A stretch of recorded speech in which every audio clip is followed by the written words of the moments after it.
Hi guys, Jay Smith here, welcome to the AskGolfNut channel and welcome to the comparison between Callaway Elite versus PING G440. They're game improvement irons. PING do make their super game improvement irons with their G730s. No different to Callaway Elite X. Down by the golf ball they are a bit bigger, etc., but they are not as big as their bigger brothers.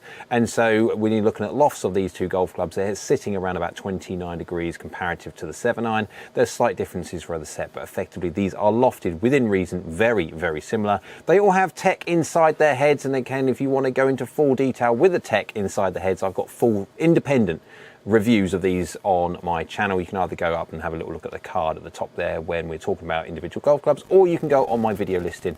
They're all in there for you to see. So we'll do the looks and the feel in a little bit, any differences between the looks and feel, but we will concentrate on the performance differences between these two. We'll go have a look at the forgiveness difference, what happens when you don't hit the middle, how much ball speed do you get dropped off when you don't hit the middle, when you hit weird and wonderful parts. Again, these are the game improvement side of things, so these are sold or marketed towards the person who does use a bit of the face and needs as much help as possible.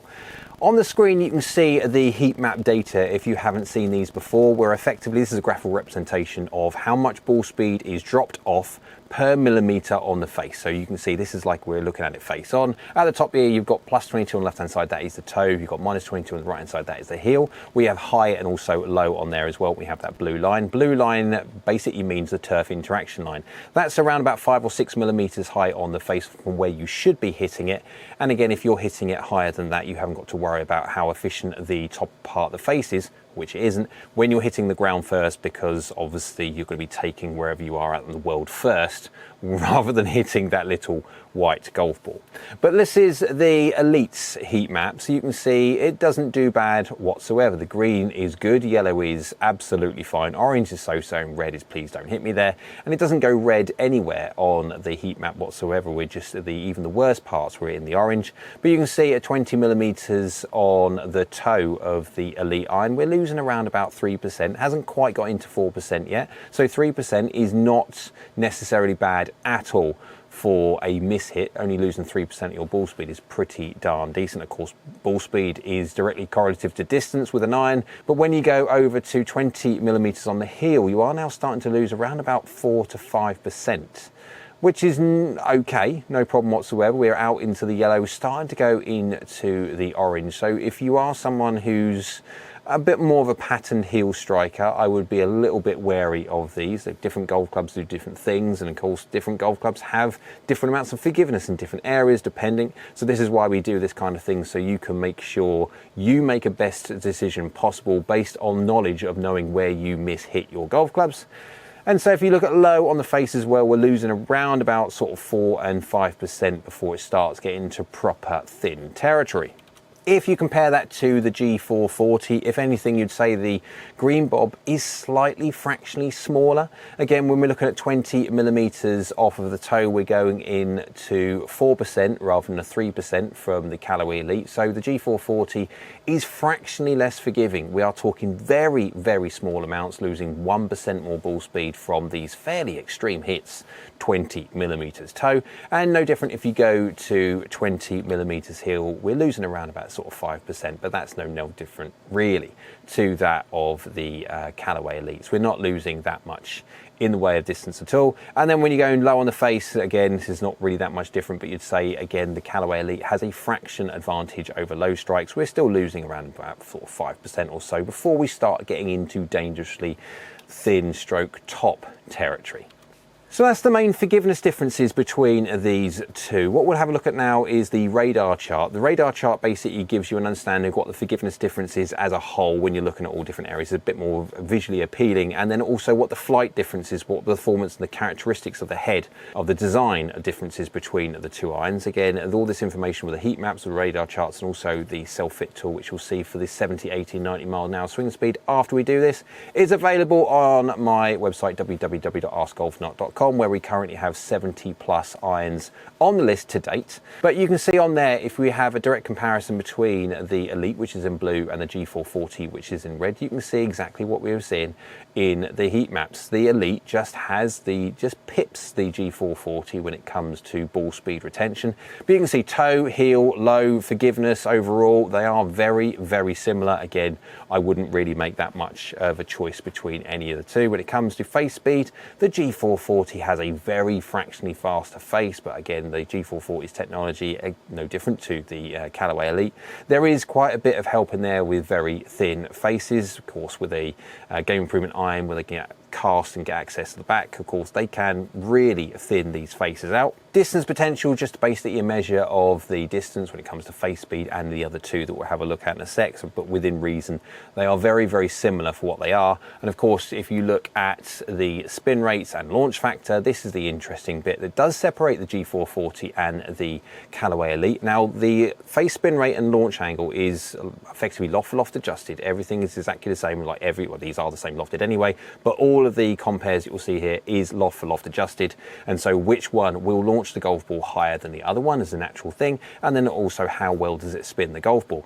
This information here is not either good or bad. It also depends on how fast you swing and what your requirements are for your golf clubs. If you do hit the golf ball really very, very high, then you don't want a high launch factor. You want a golf club which launches the ball fractionally lower to keep that under control. No different when you're looking at someone who doesn't really hit the golf ball very high. You need a high launch factor to try and promote as much height as possible. So it's a very, very individual thing. But you can see the differences in the characteristics of the head between these two irons. If you want to know how well they work at 3 different swing speeds, 70, 80 and 90 miles an hour, this information here is the SelfFit Tool. This is from the gold tier on the website. It enables you to directly compare the flights and gappings and functionality within reason of the sets, not just the 7-iron, of any of the 70 plus irons that we've got on the list. So if you are seriously looking at buying new golf equipment and you want to see potentially how it's going to work for you, then you can use this SelfFit tool to see how the 70 or so will compare. At the top there, you can see we've got it set at 70 miles an hour, angle of attack at -2 and shaft lean at -2. This is just the standard -2. -2 is what I'm going to use for all of the compares going forward. Effectively, that is angle of attack -2, how much you hit down, and of course the shaft lean or D-loft, how much loft you take away. The great thing with this tool is that the gold tier members can adjust all of those metrics to suit how they hit a golf ball. And so you can then personalize this tool to see how you would see any differences in comparison between any of the 70 plus or so irons. But you can see we've got the PING G440 there in yellow, and we have the Callaway Elite in blue. We've got the 7 irons selected there, and you can see the differences in distances. So if we go by the max carry, difference between max carry and average carry, max carry is what you hit if you hit it right out of the screws, and then what happens with the average carry is a nominal miss around the face to see what kind of drop off you're going to get on average when you don't hit the middle. The Callaway Elite has a carry of 132 as opposed to the 134. 2 yards difference of the G440, so not really that much whatsoever, but you can see a slight difference in the flight. So the Elite is peaking up at 20 yards in the air, where the G440 is peaking up at 22 yards in the air. Because of that slightly higher launch factor of the G440, it does get the golf ball up there better than the Elite. Now, this is either good or bad depending on speed. Now, for the slow swing speed, this is 70 miles an hour. Launch factor is key to try and keep as much height and as much distance on the golf ball as possible.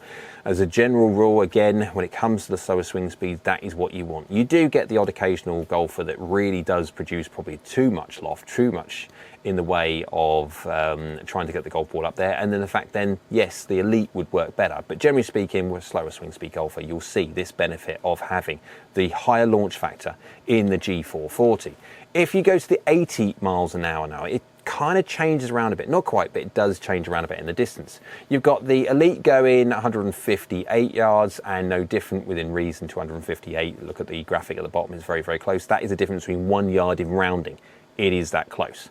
However, if you look at the flight differences, you can see with the Elite is going up at 28 yards in the air and then the G440 goes at 30 yards in the air. So you've still got that couple of yard difference in peak height, and there will be a fraction difference in descent angle if you look at 43.9 against a 45.6. At 80 miles an hour, the 46 near degree descent angle is still going to be more functional, even though it's the same distance in the G440 because of that launch factor than the Callaway Elite.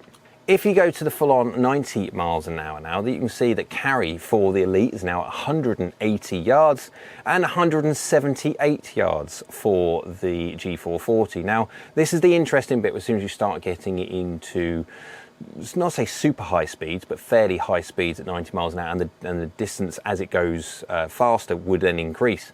You're looking at now, because of the fact that the G440 has too much of a higher launch factor, it's trying to get the golf ball going more upwards than forwards. You can see that the Elite is now stretching its legs a little bit, 2 yards over the G440. It's going 36 yards in the air to 39 yards in the air, so you still have the advantage to the G440 in peak height, and then descent angles are 48 degrees to nearly 50 degrees. So again, when it comes to 7-iron at this speeds, you haven't got to worry about functionality of flight whatsoever. Both of them are going at 45 degrees and more, and sort of stop on any green. The interesting thing with the SelfFit Tool is it does obviously look at the other golf clubs as well. So when you're looking at 5-irons, etc., going at 43 on the Elite, and then 5-irons going at 45 on the G440, I would argue when it comes to the Elite iron, okay, we're going to be going at well over 200 yards now. We're 210 yards, which is a fairly long way.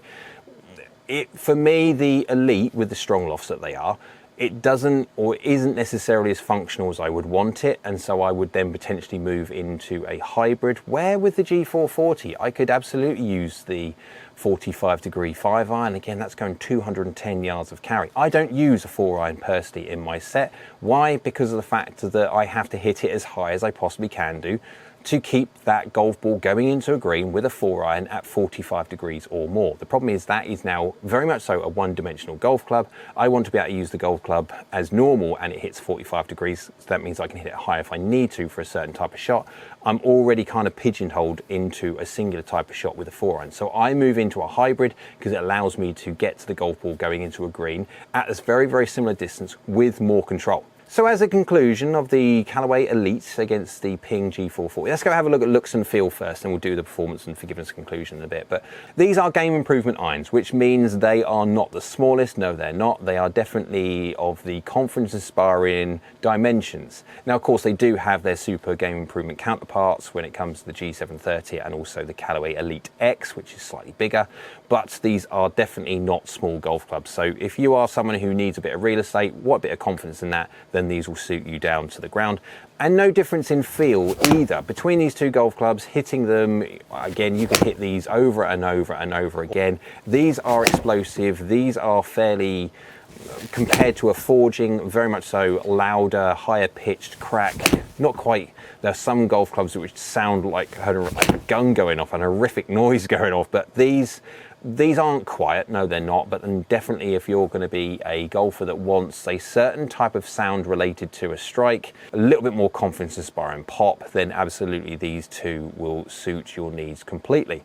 The real difference I feel on these are basically in the performance differences, where you have the Callaway that wants to launch the golf ball fractionally lower, as opposed to the Ping, who wants to get the golf ball launching fractionally higher. That is just the design and the center of gravity of the heads. And it will definitely suit different golfers at different swing speeds, where at the slower swing speed, the Ping G440 definitely was going to suit the golfer that needs to get the golf ball up. The Callaway Elite, as soon as you start getting some speed up, or at least the golfer that hits the golf ball too high anyway, with that slightly lower launch factor, will naturally suit them better. When it comes to forgiveness, there is not a big enough difference between these heat maps at all for anyone to decide which one is better than the other. They are very, very similar. You would argue that the Callaway Elite is fractionally more forgiving off of more parts, but it's tiny. It's such a small amount. It is well within You wouldn't even notice if you hit 1,000 golf balls, I don't think, and I would definitely not make a decision between the two based on their forgiveness. I would do necessarily though on how it delivers launch and also how it delivers distance depending on your speed. Hope you liked the video. If you did, go and give it a big old thumbs up, hit that like button. YouTube like, so do I. Down there also is a subscribe button. It's free. It is brilliant for the channel if you could subscribe, so thank you. Next that one is a bell icon. That's a notification bell. If you click that one, that'll let you know next time I upload another video. Hope you're well. We'll see you again soon.